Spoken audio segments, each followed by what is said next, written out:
આજે તો હતો રવિવાર એટલે બપોર 12 વાગ્યા તો જયદીપ હજી જાગ્યા જ નહોતા. તો અમારે તો સવારનો નાસ્તો ગણો કે બપોરનું જમવાનું ગણો, બધું ભેગું જ કરવાનું હતું. એટલે ચા બનાવવા મૂકી દીધી અને પછી પૌવા વઘારવા હતા તો બટેકા સુધારી નાખ્યા.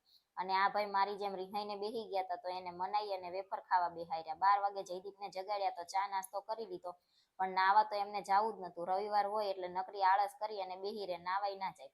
3 વાગે પરાણે એમને નાવા મોકલ્યા. યત્રા જ્યારે ધડીકા લેવી એટલા જયદીપ હારે ધડીકા લીધા તઈ નાવા ગયા. જયદીપ નાવા ગયા અને પછી તૈયાર થઈ અને બેસી ગયા બહાર. અમારે તો ઉત્તરાયણ અત્યારથી જ આવી ગઈ છે. અત્યારે 10-15 પતંગ ચગતી હતી. સાંજ પડતા હું અને યતા જ પહોંચી ગયા ધાબા ઉપર કપડાં લેવા. આજે તો બપોરે ધાબે કપડાં હુકવા હતા, પછી લેવા જવાના જ રહી ગયા હતા. આ ભાઈ તો ખાટલામાં હુઈ ગયા અને હું વિડીયો ઉતારતી હતી ત્યાં પાછો મારે સામું જોઈ અને દાંત કાઢતો હતો અને મને કીધું લાય તું થેલો નહીં ઉપાડીએ કે એટલે હું લઈ લઉં.